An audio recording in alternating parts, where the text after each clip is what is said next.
Hi everyone, welcome to ELI, the place where you get your daily dose of inspiration for entrepreneurship. And today we have with us a food entrepreneur, Miss Sudipta Sahu, founder of Snackpot, innovating new food flavors and providing healthier packaging option to food products.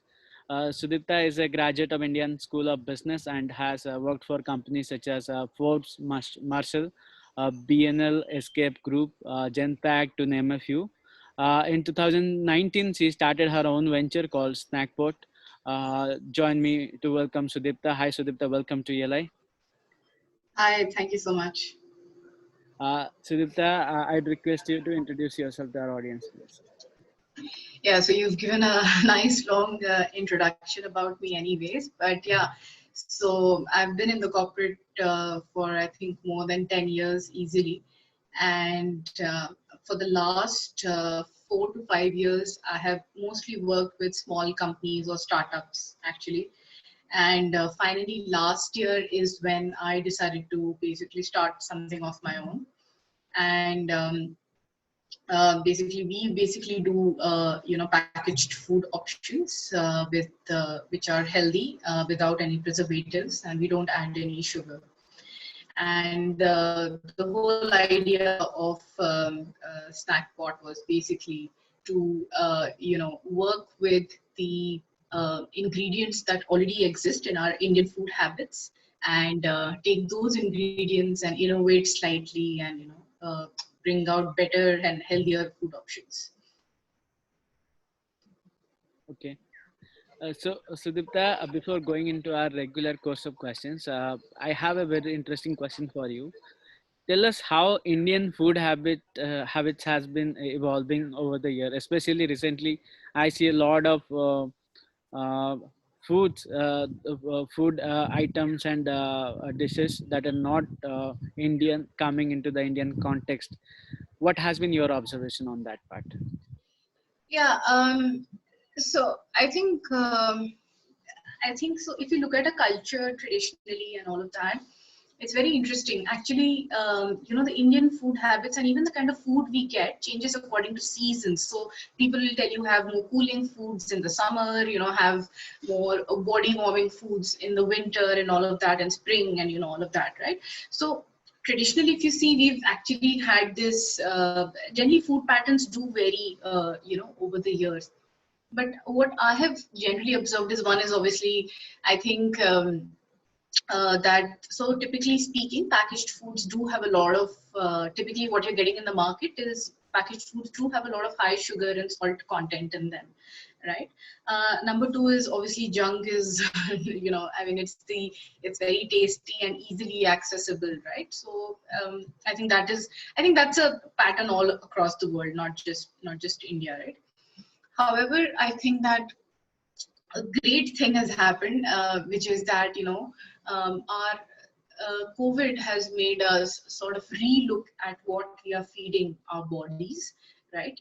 And a lot of people have now started adopting healthier eating habits, and I think that is a great shift change, that has happened. I think now people are consciously looking at choosing a healthier option, versus something else now. So I think that's been a good move, and I think the world over, I think a lot of changes would have happened like that. So that's what's happened. Okay, very interesting. Now tell us what are some of the biggest problem that exists in our food industry right now, where other entrepreneurs can jump in and solve those problems. Problems in the food industry. Okay, uh, that's a very wide question. Mm-hmm. Um, Anyone will tell you the same. It's the adoption of the product, whatever you're making. It's basically, it takes time for a product to start getting adopted by the customers, and all of that. And classically speaking, people don't change habits overnight. No one changes, So um, what are the problems? Yeah, these are, I would say, from the product perspective, these are the problems. And how can other food entrepreneurs jump? I think there's a lot of action already happening in this space, which is basically a lot of people. There are a lot of startups and generally mature stage companies which are into energy bars and all the good stuff, like they promise the true nutrition and all of that. So a lot of gaps like this are being addressed by food entrepreneurs. Okay. Okay. Let's talk about your journey as an entrepreneur. You have graduated from a very good B school and have served with companies that pay well as well. Why did you quit the regular path and become an entrepreneur? Yeah, so I just wanted to highlight here that I think that because for the last 3 to 4 years, I have worked with only small companies and startups. So I know what are the challenges faced by most of them. Like, the challenge of running an MSME is very different than, the corporate space that, we've seen. So honestly speaking, for myself and my journey, I think it was a very gradual process because I had already jumped into the small company space, the MSME space. So I was actually already gearing up towards, starting something like this of my own, honestly speaking. And it was really not an overnight, it was not like an overnight decision for me at all. I have been doing this for the last 4 to 5 years, so I understand what are the challenge, starting from everything, like be it hiring, be it raising capital, all of that. So because I felt that I had a grasp of these issues already, and it didn't really come to me in a second, honestly. So I thought that I'm gonna definitely do something of my own as well, because I have had that experience. I've built teams, I have built processes, systems, everything. So I just wanted to take it to one notch higher, basically. But again, what is the motivation behind going into uncertainties when you start something on your own? That too on from a very basic level, lot of uncertainties are there. Why? What is your motivation behind to do something on your own? So, so I think one of the things, see, and this also comes from a lot of personal, sort of feeling the gap that was there. So traditionally, or even pre-COVID, we were all working say 12 to 14 hours in the offices, right? And I constantly always felt a gap that you don't have healthier eating options around you, or the kind of it just gets very tough. You don't have time to manage each and everything, right? I always personally felt that this gap exists, right? And yeah, and I just wanted to do something about it, basically. So yeah, so that was my motivation behind it. And and this gap or this thing just gets echoed along it has been echoed by a lot many more people, that yes, there is something like this, and wish we had some more healthier options around us, to pick on and choose on, right, or available in front of us to basically munch on, right? um, so yeah, so I guess the personal thing, sort of obviously the drive has been there. It always comes from a personal need, and yeah, and I don't think I had any two I didn't have any two thoughts about it. Like, I knew that I have to do this, basically. Okay. Now let me ask you about your fundraising experience. So when you build a venture, you need a lot of fund to first build the venture and grow the venture, also simultaneously sustaining yourself. How did you manage all these things? Yeah, so obviously we are bootstrapped right now, and so when you're bootstrapped, essentially you look at very lean methodologies. You look at very you have to look at things from a very lean perspective, honestly. And so yeah, so you basically just start with that, and we do have revenues coming in, so it's not like we are totally strapped of revenue. So we do have revenues also coming in. Having said that, in the future, we will be looking at more options for fundraising and all of that. But I'm just saying that right now we are bootstrapped and running the show basically. Okay. Um, Tell us about the team building process. I believe you have built a team for your venture to take your vision forward. How did you meet those people, and what you saw in them that made you to uh, bring them on board? Yeah. So, see, I went about it only through references. I have a very, I believe that, one of the ways you could reach out to such people is through references. So I used a lot of references to reach out to the people I wanted to hire, basically through someone, with the right sort of recommendation, if someone's worked with that person and, all of that. So that's how I went about, hiring people for my team, basically. Okay. But then again, while hiring people, you must be meeting a lot of people, and then you shortlist few of them who suit your requirement. What kind of people you bring in? What do you see in them? Yeah.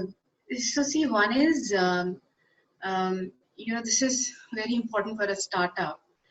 It's basically, the feeling of it's my own. That feeling is actually very important. Then, and everything else is secondary, right? Even if a person does not have the skills to do the job, or is not really the top notch quality that we're looking at, but essentially what happens, that feeling that this is mine as well, and I can also build it to another level, or I'm here to take it to another level, is actually the topmost thing you need to look for, while hiring. Everything else is just secondary. So yes, just the ambition to learn, grow, and take ownership of what you're building are the basically three hallmarks of just hiring the right person. Especially when you're building something from the scratch. Okay, so yeah, so that's what I look for, and everything else is secondary in my vision. So attitude matters more than anything else, actually.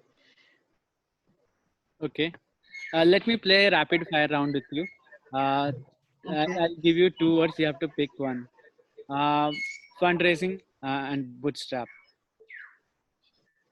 I would say bootstrapped because you're bootstrapped now. Okay. Micromanagement versus ownership. Ownership. Okay. Big team versus small team. Small motivated team any day. Okay. Collaboration versus competition. um, a bit of both. No, you have to choose one. I would say collaboration. Man. Okay. Founders versus co-founders. In the sense, founders versus co-founders in the sense. One founder versus multiple founders. Um, I would probably say co-founders.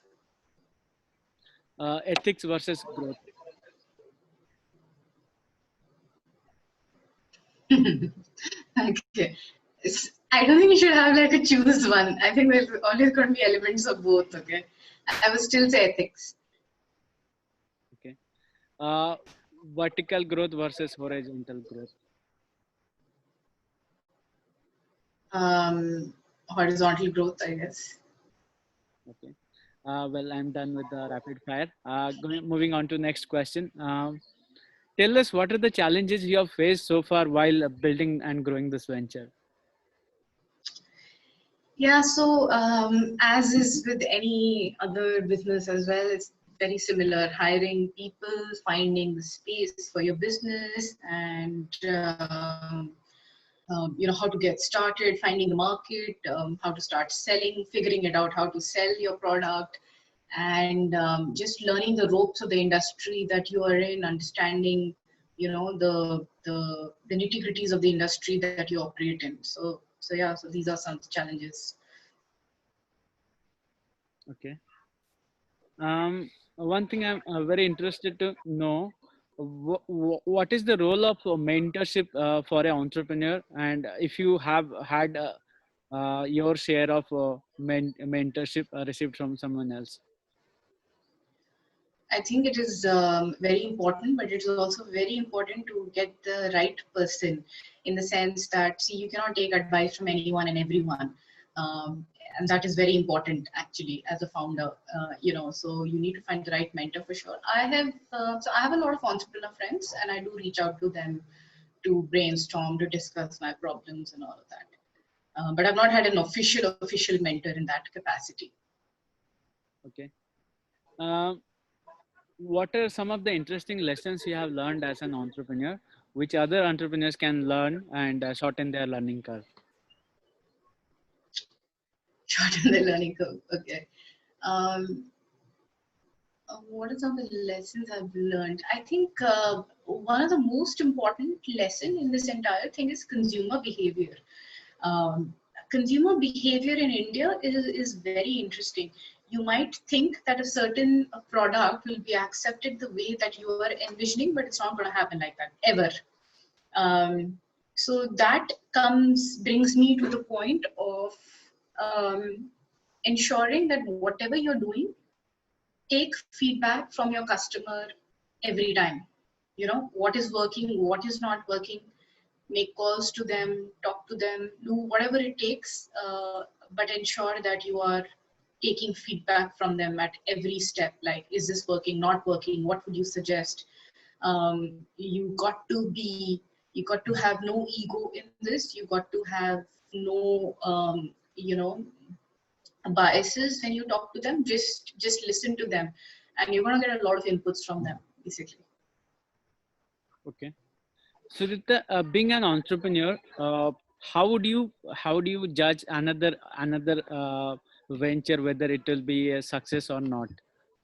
Oh no, I cannot judge anyone like that. Nobody can judge anyone like that. I think it's very difficult to say.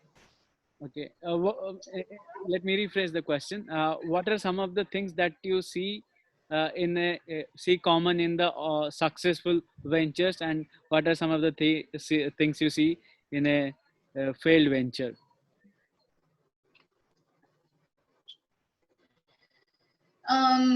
I guess, see, the most important thing is being responsive to your customers. I think whoever has done well has understood, has found, the so-called the product market fit pretty well. And even if they didn't get it right at the first, they started listening to their customers and started, putting that, started taking those suggestions and improving with it. See, having said that, please understand it's a matrix of reasons why a startup can fail or succeed. It can go both way. The wave can flow either way, right? And so, honestly speaking, there can be some generic reasons why certain people fail. But again, like I said, I think it's a myriad of reasons why a startup can fail. And really, I mean, we are no one to sort of, you know, but for success, when it comes to success, I'll tell you the one thing that you will find is that all of them are responsive to the customers. They understand the consumers, or they are working constantly to listen to the consumer. They at never point to the rest that, now we have understood everything and we are the gods. It doesn't work like that. They're always building something, they're always improving something, and they're always taking feedback, I think. Okay. Sudita, what is your vision with the Snackpot? What you want to build ultimately? So see, just like everyone else, the vision is to be quite big. The vision is to become the go-to name for, healthy snacking. It's as simple as that. And it's simple, but obviously it's a long way to go. And yeah, and it's just being in front of people when they want to do that impulsive snacking, right? It is making people choose a healthier option over, something which will not add value to the body, basically, something like that. So yeah. Okay. Sudipta, here is the question for you. Uh, what is more important for a startup, having a vision or to focus on execution? Vision versus execution. Execution. Execution. Any day. If you want to succeed, it has to be executed very well. Otherwise, you know what they say, right? They say ideas are cheap. It's the execution that matters the most. So, yeah, you should have a general strategy, a general, what do you say, a guiding light. You must have the general guiding light towards which you want to go to, but you must execute at 200% of your capacity, I think. That is the kind of pushing you need to do. You must execute really well. Okay. Uh, if execution is not going well, would you compromise on vision?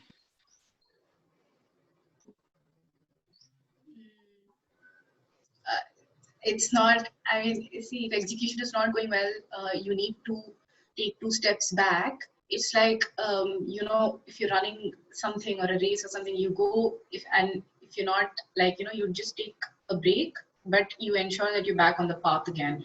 So there is no compromising on anything. You don't have to compromise on anything, actually, but you don't compromise on execution. I think it's as clear as that. Okay.